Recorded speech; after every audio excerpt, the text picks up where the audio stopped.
Back in the book of Ezra, after taking a brief detour to see Esther's story last week, and so we come back to chapter 7 through 10 of Ezra, and then next week we will be in the Nehemiah and the rebuilding of the wall. But today, Ezra comes back in the second return, the second group of returnees to Jerusalem. Zerubbabel brought the first bunch, and now Ezra's coming with the second, and that brings us to chapter 7 of Ezra, and it's just interesting the way God leaves and He brings them back.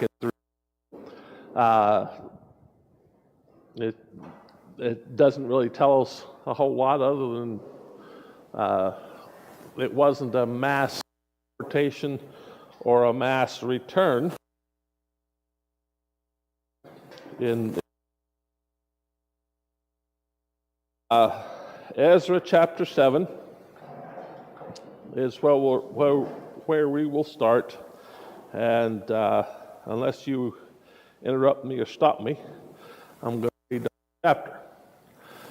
Stop me, just make sure I see or hear you well enough to take a breath. Ezra chapter 7. Now after these things, in the reign of Artaxerxes, king of Persia, Ezra the son of Uriah, the son of Hilkiah, the son of Shallum, the son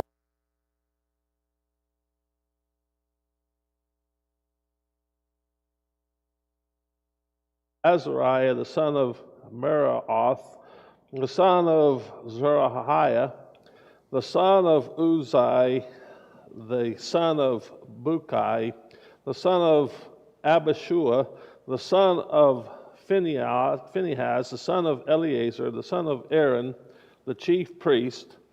This Ezra went up from Babylon. How come nobody stopped me?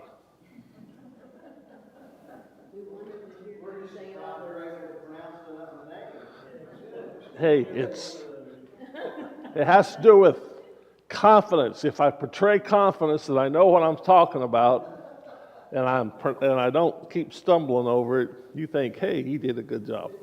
I wouldn't vouch for any of it. But anyway, this Ezra, and what did he just do?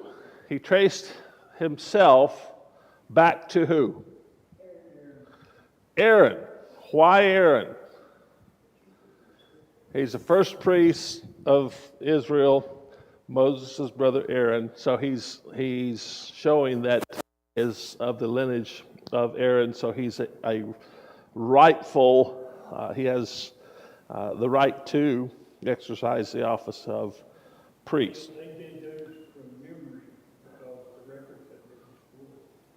Okay. This Ezra went up from Babylon, and he was a ready scribe in the law of Moses, which the Lord God of Israel had given, and the king granted him all his requests according to the hand of the Lord his God upon him.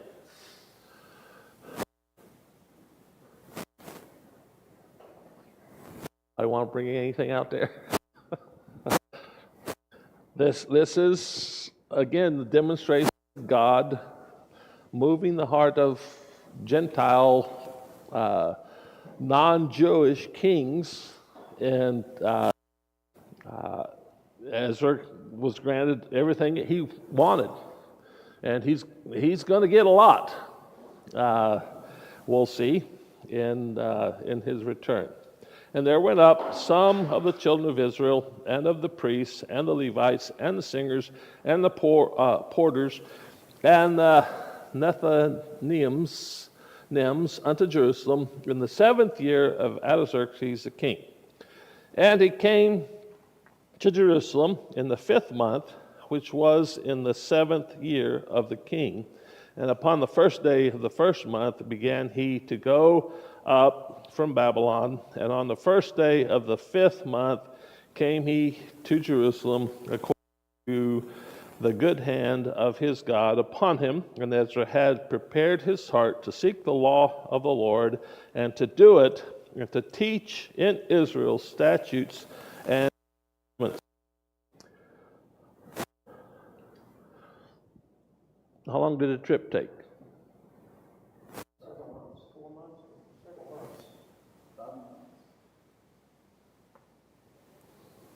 5 months, several months? 1,000 miles. First day of the 1st month, he began, verse 9, to go up from Babylon, and the 1st day of the 5th month came he to Jerusalem.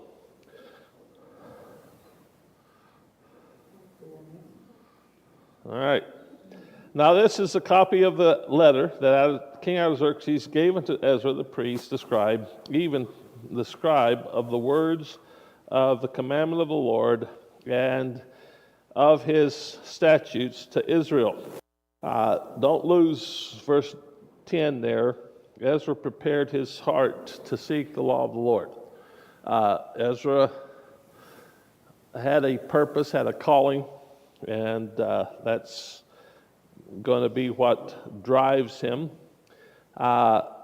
So, verse 12, Artaxerxes, king of kings, unto Ezra the priest, the scribe of the law of God of heaven, perfect peace, and at such a time I make a decree that all they of the people of Israel and of his priests and Levites in my realm, which are minded of their own free will to go up to Jerusalem, go with thee, for as much as thou art sent of the king and of his 7 counselors to inquire concerning Judah and Jerusalem according to the law of thy God, which is in thine hand. The king and his counselors have freely offered unto the God of Israel, whose habitation is in Jerusalem. And all the silver and the gold that thou canst find in all the province of Babylon, with the freewill offering of the people and of the priests offering willingly for the house of their God, which is in Jerusalem, that thou mayest buy speedily with this money bullocks, rams, lambs, and their meat offerings and their drink offerings, and offer them upon the altar of the house of your God, which is in Jerusalem. And whosoever shall seem good to thee, and whatsoever shall seem good to thee and to thy brethren to do with the rest of the silver and the gold, that do after the will of your God. The vessels also that are given thee for the service of the house of thy God, those deliver thou before the God of Jerusalem. And whatsoever more shall be needful for the house of thy God, which thou shalt have occasion to bestow it out of the king's treasure house. And I, Artaxerxes, the king, do make a decree to all the treasures which are beyond the river, that whatsoever Ezra the priest, the scribe of the law of God of heaven, shall require of you, it be done speedily. Unto 100 talents of silver, and to 100 measures of wheat, and to 100 baths of wine, and to 100 baths of oil and salt, without prescribing how much. Whatsoever is commanded by the God of heaven, let it be diligently done for the house of the God of heaven.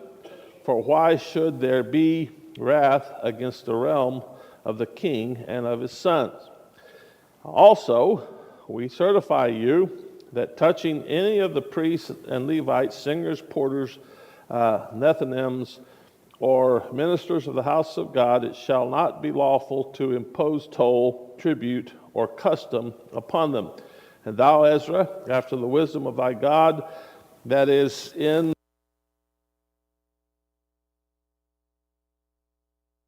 on the river, all such as teach ye them that know them not, and what not do,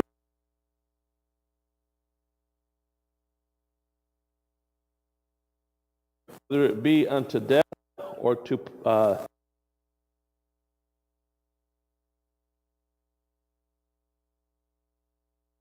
blessed be the Lord God of our fathers, which hath put such a thing as this in the king's heart, to beautify the house of the Lord which is in Jerusalem, and hath extended mercy unto me before the king and his counselors, and before all the king's mighty princes. And I was strengthened as the hand of the Lord my God was upon me, and I gathered out of Israel chief men to go up with me.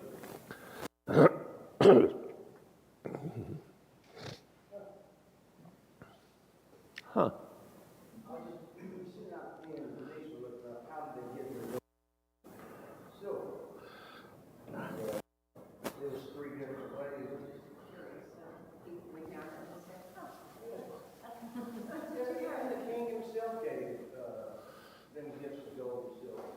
King did. The Jews that stayed behind, that didn't want to go back, gave. Did you find anywhere how much gold and silver they took? 500 pounds of silver, 500 bushels of wheat, 550 gallons of wine, 500 gallons of olive oil, and another supply of salt.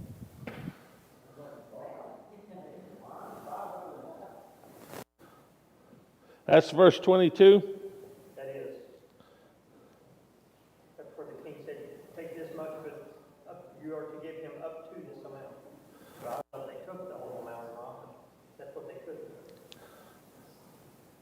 100 talents was 4 tons of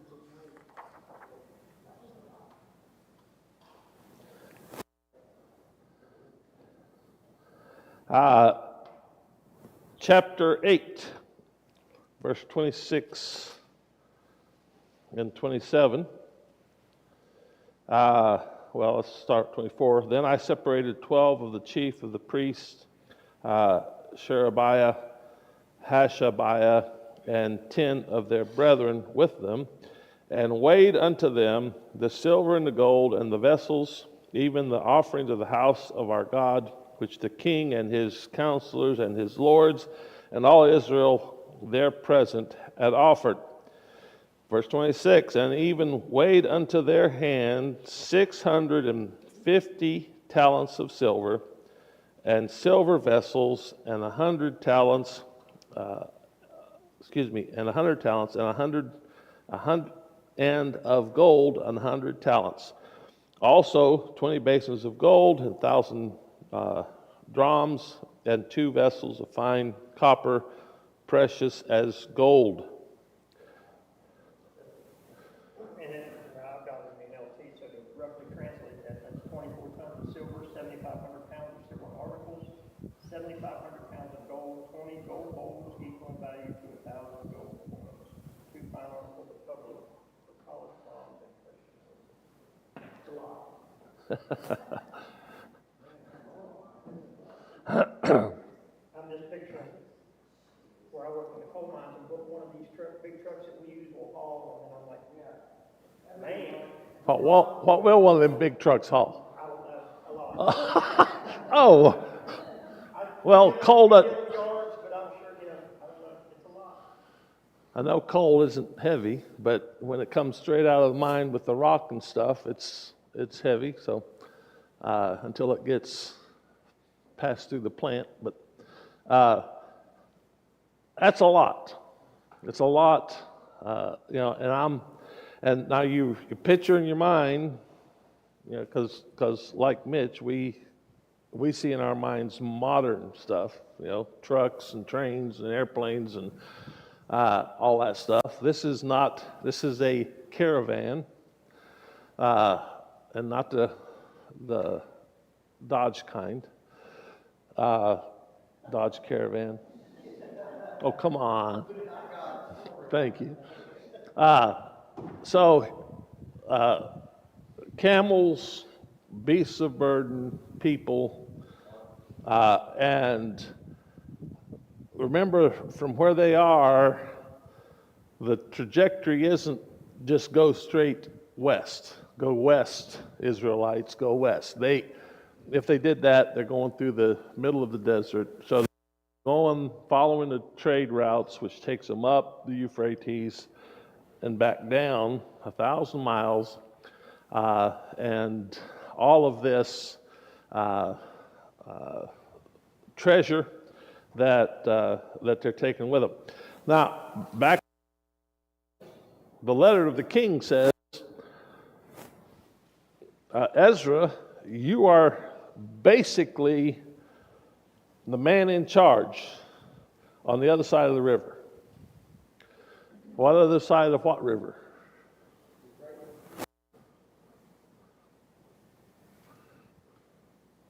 Good question.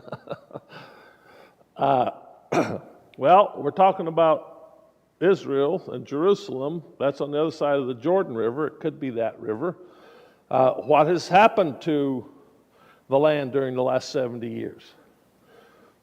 The Babylonians and the Assyrians before them, when they took the northern part, they imported all these Gentiles, and when the vacuum was created with the importation of the Israelites, that vacuum was filled by more,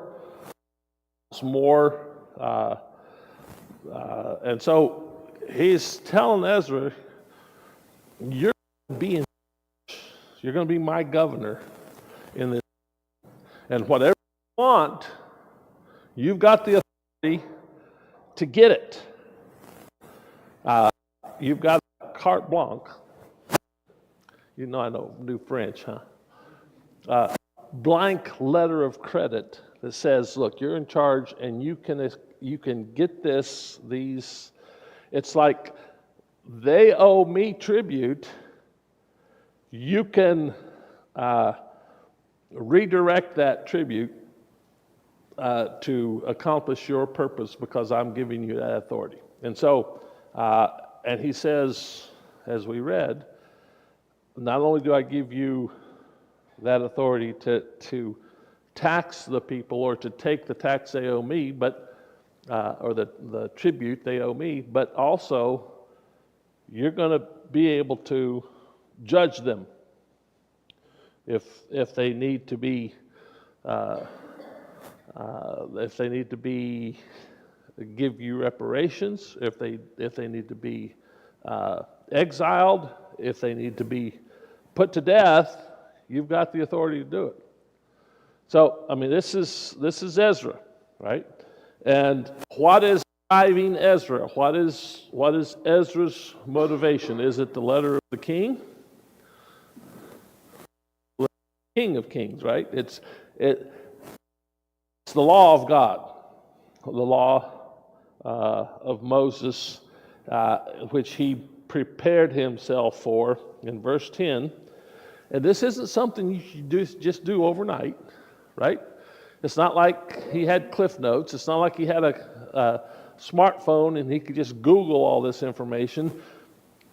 This is a lifelong preparation that Ezra has done to bring him to that moment. Just like probably the biggest line in the book of Esther, right? What is the line in the book of Esther that stands out? Malachi tells her, says what?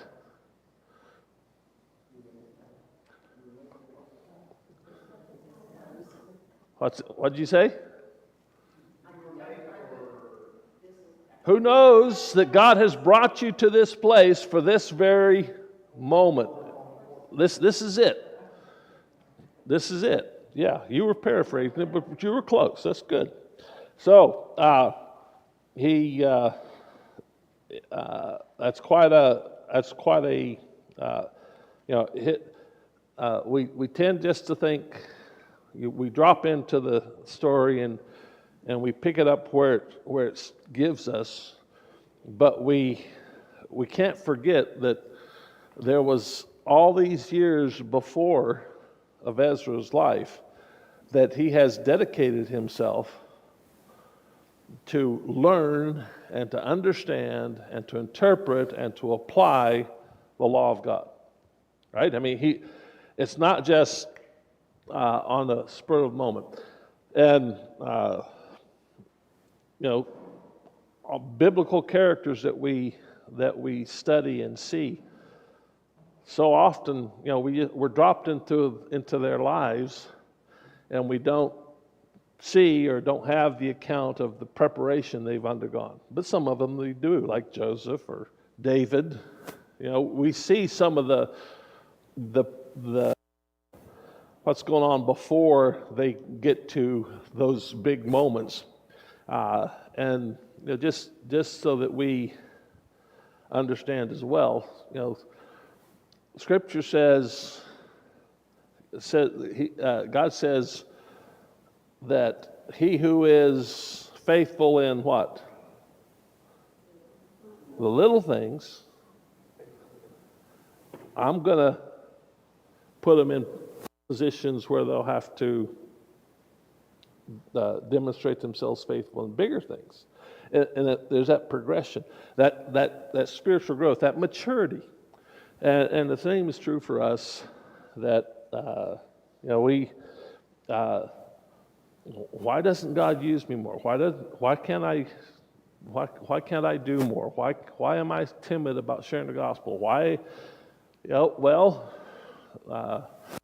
It very well be that we're not being faithful in the little things. We're not exerting ourselves. We're not exercising that spiritual muscle. When they're still small, so that we can to handle. It's disheartening a lot of times when you see an older saint who's been walking with the Lord for so many years that despairs and crumbles when difficulty comes. There's a level of expectation that should be there, that the more we walk with the Lord, the stronger we get spiritually, the more it's going to manifest itself in difficult times. Okay, chapter 8. So we're not going to read all this. Let me jump over some of it. If you look at verse 3, they were looking at the genealogies, and they found that a lot of priests were not going. And so verse 15, and I gathered them together to the river that runneth at Ahava, and there abode we in the tents 3 days, and I viewed the people and the priests, and found there none of the sons of Levi. So the Levites were important, right? They're the priest lineage. Why is Ezra going? He's going to reestablish the worship of the God of heaven, which Artaxerxes acknowledged. He's going back to strengthen and to up and running according to the law of Moses. He needs a lot of Levites.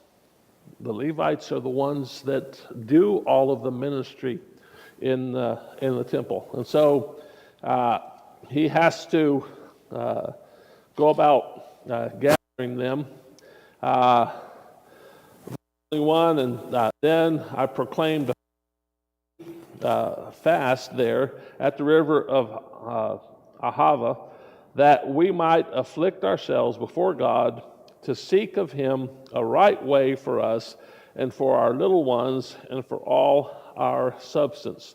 So before he let out on the trip, he says, we're going to fast for 3 days to ask God to prepare our way, to go before us, to protect us, to get us with all of this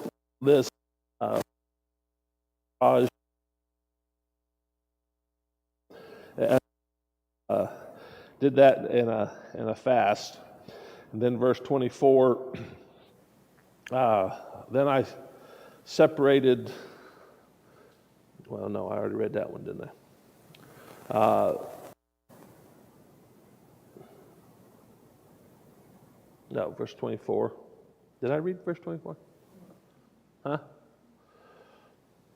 Then I separated 12 of the chiefs of the priests, Sherebiah, Hashabiah, and 10 of their brethren with them.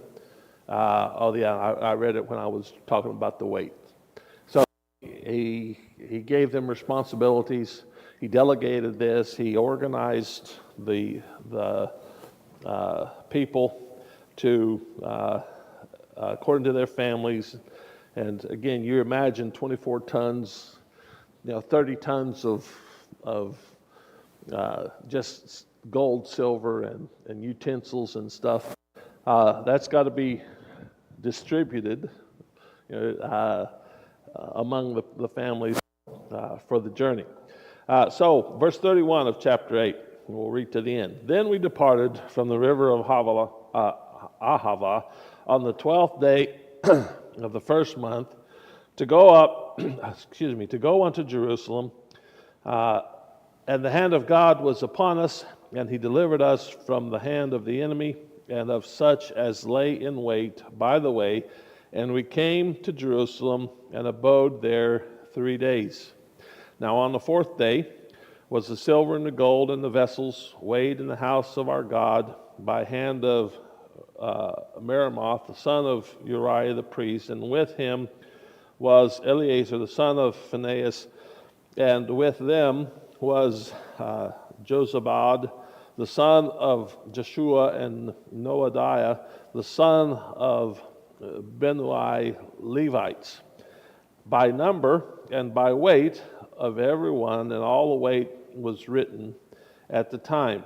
Also the children of those that had been carried away, which were come out of the captivity, offered burnt offerings unto the God of Israel, 12 bullocks for all Israel, 96 rams, 77 lambs, 12 he-goats for a sin offering. All this was a burnt offering unto the Lord. And they delivered the king's commissions unto the king's lieutenants and to the governors on this side of the river, and they furthered the people and the house of God. So the trip was successful. God's hand was upon them and protected them. And when they did an accounting of all that was there. Verses 1 through 4 of chapter 9, now when these things were done, the princes came to me, saying, the people of Israel and the priests and the Levites have not separated themselves from the people of the lands, doing according to their abominations, even to the Canaanites, Hittites, Perizzites, Jebusites, Ammonites, Moabites, Egyptians, and Amorites. For they have taken of their daughters for themselves and for their sons, so that the holy seed have mingled themselves with the people of those lands. Yea, the hand of the princes and rulers hath been chief in this trespass. And then when I heard this thing, I rent my garments and my mantle, plucked off the hair of my head and of my beard, and sat down astonished. Then were assembled unto me every one that trembled at the word of the God of Israel because of the transgression of those that had been carried away, and I sat astonished until evening sacrifice.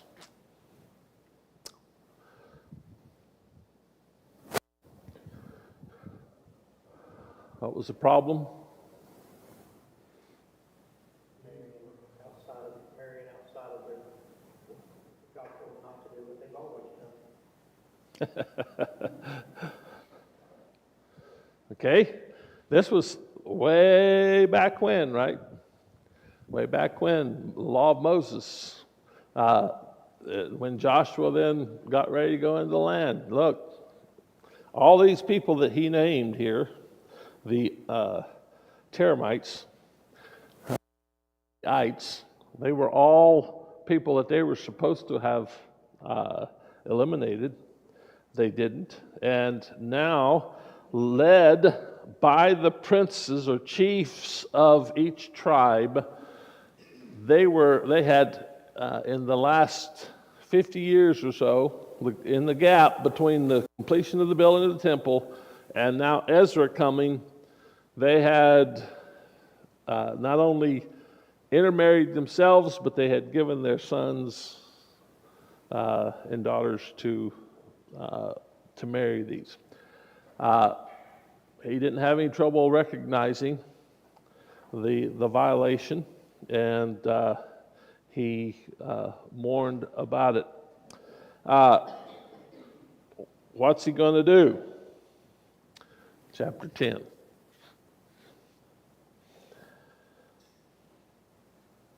Now when Ezra had prayed, and when he had confessed, weeping and casting himself down before the house of God, there assembled unto him out of Israel a very great congregation of men and women and children, for the people wept very sore. And Shechaniah the son of Jehiel, one of the sons of Elam, answered and said unto Ezra, We have trespassed against our God, and have taken strange wives of the people of the land. Yet now there is hope in Israel concerning these things. Now therefore let us make a covenant with our God to put away all the wives and such as are born of them, according to the counsel of my Lord and of those that tremble at the commandment of our God, and let it be done according to the law. Arise, for this matter belongeth unto thee. We also will be with thee. Be of good courage, and do it. Then arose Ezra, and made the chief priests, the Levites, and all the Israelites to swear that they should do according to his word, and they swear. Then Ezra rose up from before the house of God, and went into the chamber of Jehanan, the son of Eliashib. And when he came thither, he did eat no bread, nor drink water, for he mourned because of the transgression of them that had been carried away.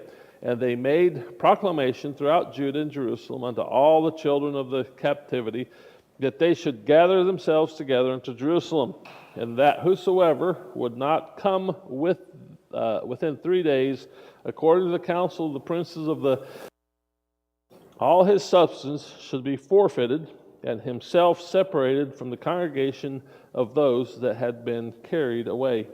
Then all the men of Judah and Benjamin gathered themselves together unto Jerusalem within 3 days, on the 12th day of the month, and all the people sat in the street of the house of God, trembling because of this matter, and for the great rain.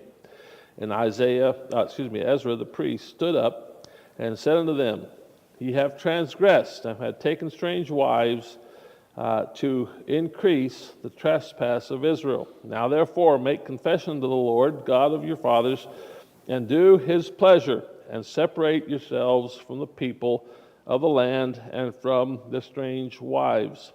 Then all the congregation answered and said with a loud voice, As thou hast said, so must we do.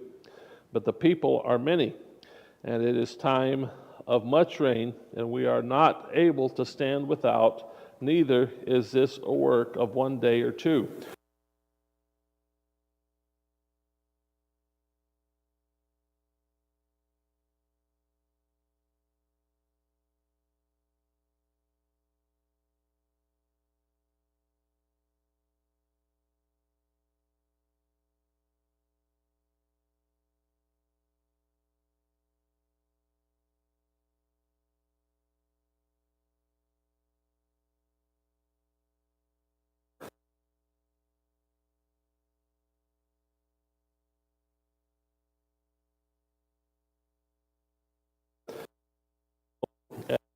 Sabbathiah the Levite helped them. He did so, and Ezra the priest with certain chiefs of the fathers after the house of their fathers, and all them that by their names were separated, and sat in the first day of the 10th month to examine the matter. And they made an end with all the men that had taken strange wives by the first day of the first month. And among the sons of priests there were found that had taken strange wives, namely of the sons of Jeshua, the son of Jozadak, and his brethren, Mashiach, and Eleazar, and Jerub, and Gedaliah. And they gave their hands that they would put their wives.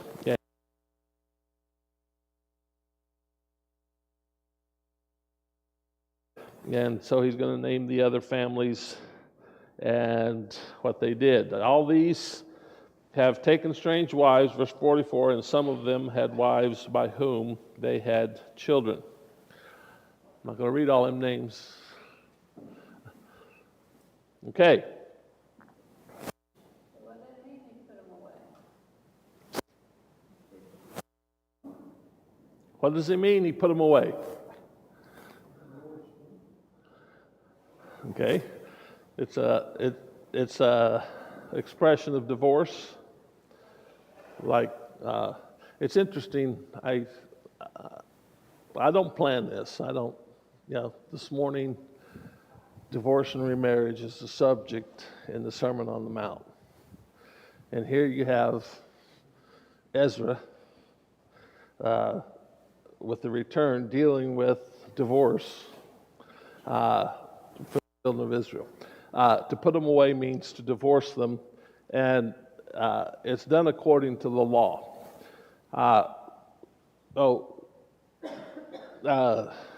Ken, you'd have to go back to Deuteronomy chapter 7 to find the there. We'll do that in the second hour. But they had a couple options, right? If the women, the wives, were willing to be proselytes, then they could do that. If they were unwilling to give up their idolatry and worship of their idols and their gods, then there was no choice. Divorce was the option. It's not just kick them to the curb, but it's according to the law. So they weren't just, abandoned. And if they had children, there was obligations there. But all this had to be done according to the law. And again, that's what Ezra and the elders, and they started with them. Remember, I read earlier that the elders, the chiefs, they had an example by our intermarrying, and so their subjects, that, as you remember the system, they had each family had a patriarch, and then his sons and then their sons, all this, as long as the chief was alive, he was the patriarch, and he was the one that they apparently set the bad example, and the other family, many of the others followed their example. So, it was according to the law. It wasn't just you need to, just cut them off and leave them. What does verse 17 mean, that they made an end with all of them?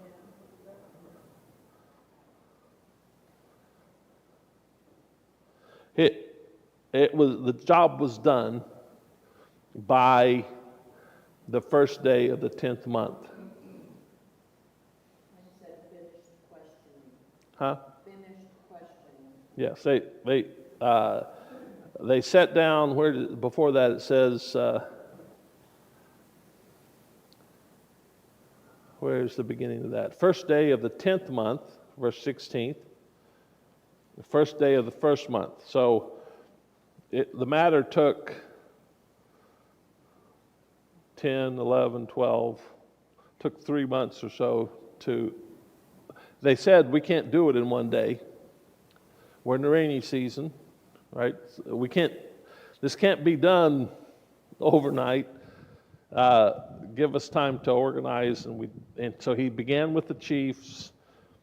They did the right thing, and then they took it down the line, and it took them 3 months to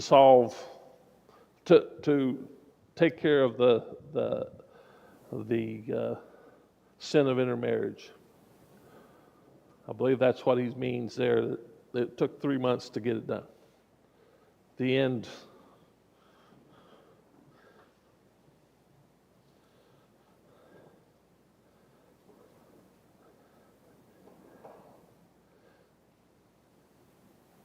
Anything else? Was the act of the women that were fossilized, in other words, joined,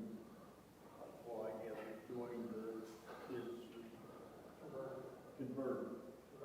Were they baptized? Was that the custom?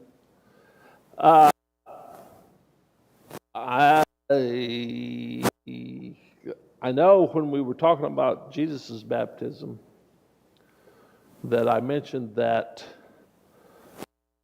for a Gentile to be Jew, there was a ceremonial washing, baptism. Was it happening here this far back? I don't know. And maybe a good study, something you could do a research on, which will be found in the law back in the book of Moses, is how a Gentile becomes a proselyte. But I don't remember. I know that during the time of Jesus that was occurring. I'm not sure what the ceremony was during this time. I'm claiming. Most of this stuff with the divorcing of the priest was just they had to give up their idols. Or if they were willing to give them up, then they kept them. But I guess some of them didn't do that. Yeah, it doesn't really. What is Ezra doing? The 50 years have passed. There's an interval. If you look at that little picture I gave you, when Zerubbabel came, chapters 1 through 6 of Ezra, he came to rebuild the temple, and there was ups and downs to that. They finally got the temple rebuilt, and it doesn't. There's a lapse of 50 or so years there between chapter 6 and chapter 7 of Ezra. Okay, there's a lapse of time, and during that time, all this had occurred. I think maybe for lack of leadership, Ezra is going to be the leader that's going to bring that revival. He's prepared, God has prepared him to reestablish pure worship of God according to Moses. And he's going to do that. And in order to do that, it begins with this purification of the people. That is, they had broken the law of intermarriage, and so there needs to be that setting apart again, and for him to establish it. And there's going to be another gap, between Ezra chapter 10 and Nehemiah. When Nehemiah comes, we build walls. Okay,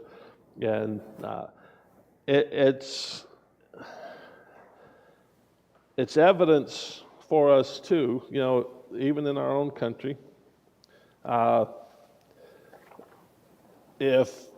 when the things of God are neglected, when not only in our country but in our own lives, the more we neglect God's word, the more we say, well, I'll read tomorrow, or I'll study tomorrow, or I'm going.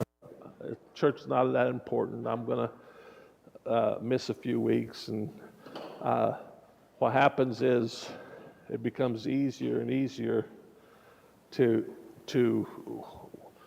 We use the term backslide. I'm not sure I like the term, but you understand what we mean.